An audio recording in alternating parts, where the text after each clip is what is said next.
Hello, welcome to your academy. At your academy, we have been dealing with psychoanalytic criticism, in particular, the classical psychoanalytic criticism of Sigmund Freud. We have already dealt with the model of psyche, the interpretation of dreams and dreams, and today we will deal with the defense mechanisms. I hope that you have watched the lectures about the model of psyche and about the interpretation of dreams. If you have not watched the lectures, you can check out this link. On this link, you can have access to those lectures on model of psyche and interpretation of dreams. Besides that, you can have n number of lectures on literary theory and criticism via this particular link. In today's lecture, we will deal with defense mechanism. Now, what are defense mechanisms? Why are they important? What is their role? Now, as we have already dealt with the conscious mind and unconscious mind, and I have told you that unconscious mind is the storehouse of repressed thoughts.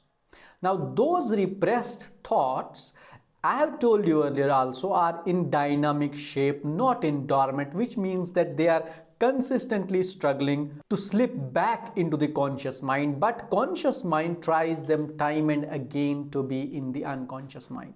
Now, what happens in this struggle? There are certain experiences, there are certain instinctual desires which a person prohibits upon himself their expression too. He does not or she does not wish to express those feelings, those instinctual desire, and the conscious mind or the ego would prevent the expression of those things. Now, how does this take place? Now, this takes place through defense mechanisms. Now, every person has got his own defense mechanisms, and these defense mechanisms would work differently. Each person would have a different defense mechanism for different problem or for a different repressed thought or a bad experience. Now, why are they important? When we deal with Sigmund Freud would say that defense mechanisms are there, but these defense mechanisms are very helpful also in the case when they fall weak. Now, these defense mechanisms mostly work in extreme cases. Most of the people who are psychologically in good state and the unconscious mind, is not in the destructive mode or in destructive behavior, most of the peoples would be normal. But when the struggle between unconscious mind and conscious mind grows to a greater extent, and the destructive behavior of a person becomes heavier, becomes more influential, or for that matter, unconscious mind starts influencing the conscious mind to a greater extent, the psychological problems would arise. But a person would not allow those psychological problems to be known, to be expressed. Thus, he would come up with the defense mechanisms, and in return, these defense mechanisms to a great extent would forbid or prohibit any analyst to know about the contents of the unconscious mind, and in return that person would lead up to anxiety. So these defense mechanisms could be good at some point of time, but then they can also be the reasons of problem or disease or psychological disorders. Now, what are these defense mechanisms? There are various defense mechanisms that Sigmund Freud talks about. For example, he would tell you that the various defense mechanisms are selective perception, selective memory, denial, avoidance, displacement, projection, and regression. What is selective perception? Sigmund Freud says that selective perception is what a person wishes to see or perceive and what he does not. A person for that matter has a good control over it. Say for example, there is that famous Hindi song, तेरी गलियों में ना रखेंगे कदम आज के बाद, तेरे मिलने को ना आएंगे सनम आज के बाद. Now that is selective perception. Now, how does it work? There, say for example, we also have a very famous saying, out of sight, out of mind, isn't it? Now, there is a place where you have had a very bad experience, or there is a person with whom you have had a very bad experience, a bad relationship. How would you overcome that? It would be like selective perception. You will try to avoid those people, you would try to avoid those places which in return bring you some harsh memories or bring those bad experiences back, which would haunt your psychology, which would haunt you. So that is selective perception. What would a person do? He would bring in this defense mechanism and would try to avoid those persons, those places.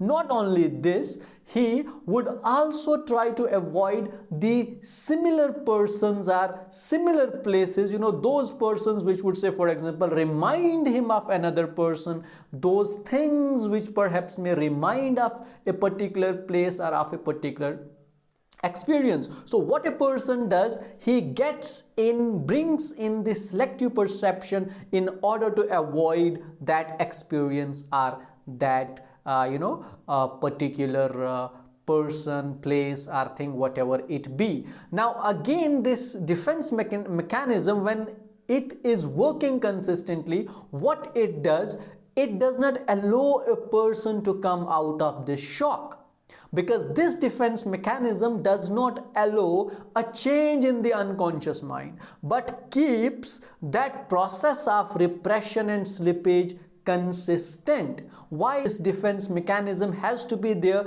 Because unconscious mind would push this particular experience back to the conscious mind, and the conscious mind would struggle to keep it into the unconscious mind. Once a person overcomes this defense mechanism and realizes that even if this wish comes into the conscious mind, it's not going to affect his life to a greater extent, it is then that the problem perhaps will be lesser.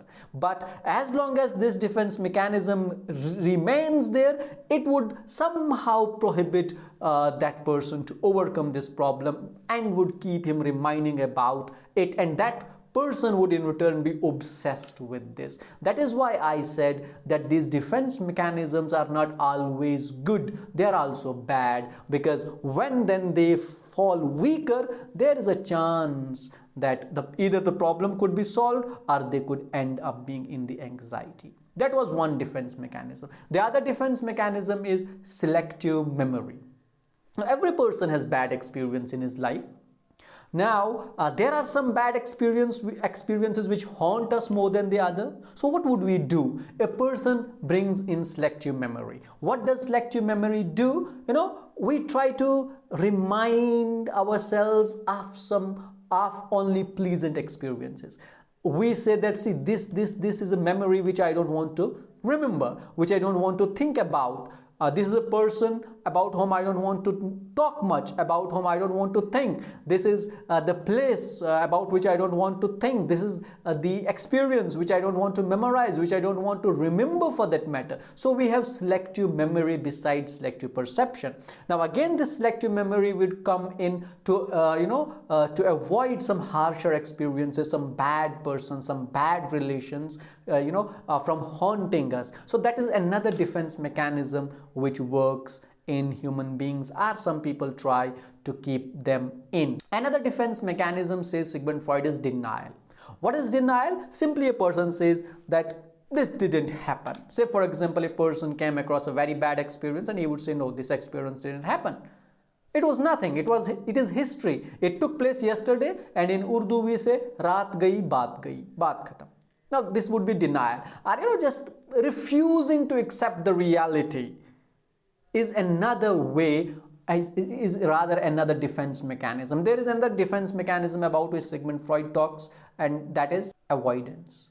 Now avoidance would be like that of selective perception and selective memory. We avoid some memories, we avoid some persons, we avoid some places, either to see or to think or to talk or to discuss. Now avoidance would be another thing that would be one of the defenses which prevents us from thinking about a bad experience, bad relationship, bad person, bad place, or a horrible experience. Then another defense mechanism which is there as per Freud, displacement.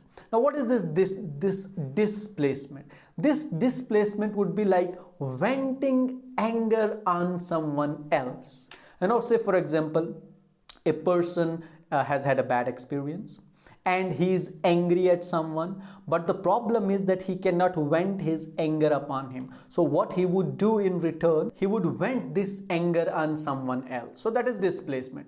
I had, a person may have had a fight at the home, so he would go back in the class and start shouting at the students for that matter. So that is displacement, venting our anger on someone else, on something else. That is another defense mechanism. And then there is projection. Now what is projection? Projection would be projecting someone else as bad. Say for example, if something bad has happened to us because of someone else, what we would in return do, we would blame that upon someone else and would say that no, all this happened because of someone else, and if there are problems in my life, they are not because of me, but they are because of someone else. So that would be projection, projecting our problems, our troubles through a different person, through a different process, or to a different thing. And then there is a very complex kind of defense mechanism which Sigmund Freud calls as regression.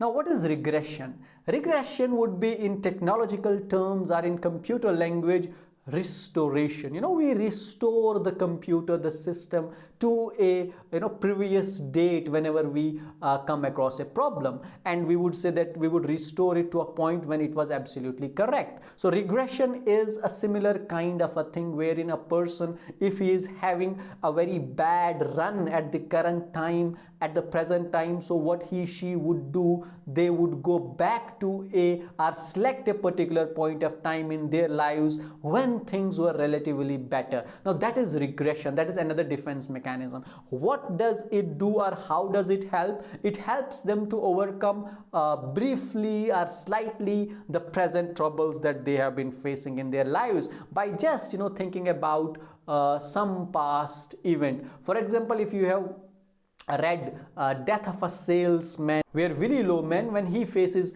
financial problems, he thinks about those days when he was financially secure and sound. Now these defense mechanisms are most of the time strong, and they help us to keep slightly in a better shape, not in absolute better shape, but whenever these defense mechanisms fall or break down or fall weaker, it is at that point of time that a person becomes a victim of anxiety and depression. And this breakdown of these defense mechanisms is also of vital importance. It's not always bad, because Sigmund Freud would tell you that once a person breaks down or has anxiety issues, it is at this point of time that we can come to know about the core issues or problems that a person is facing, due to which he is trying to keep these defense mechanisms active. These core issues could be low self-esteem, fear of intimacy, fear of loss, fear of bringing a bad name, fear of abuse, isn't it? Say for example, if a person has got a bad relationship with someone, he would always try to use the defense mechanism. Say for example, he would or she would not like to go in another relationship, because that new relationship she fears that would end up in the same way as the previous one did. So the defense mechanism that would always work there would be that do not fall for another person in your life. Now as long as that defense mechanism works properly, she would be or he would be in a better place, not exactly better place, but the moment that defense mechanism falls weaker, he or she becomes victim of anxiety. And it is at this point of time that the psychiatrist would come to know about the core issue, which would be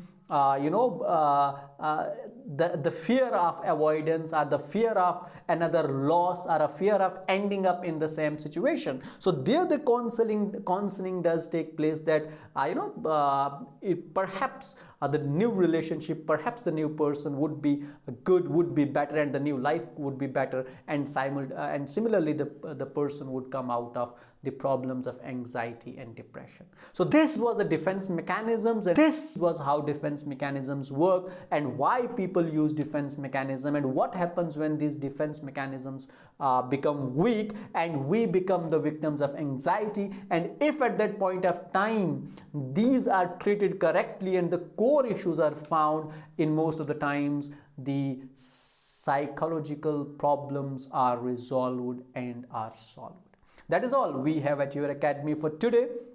We dealt with the defense mechanisms, and with this we come to the end of our lecture series on classical psychoanalytic criticism, particularly of Sigmund Freud. Up next in new lectures, we would be dealing with Jacques Lacan. So you can visit the homepage of your academy. In playlist section, you can have a variety of lectures on almost all literary theories from past to the contemporary times, and even you can have application of the theories. You can have lectures on poetry, on novel, on drama. Just visit your academy.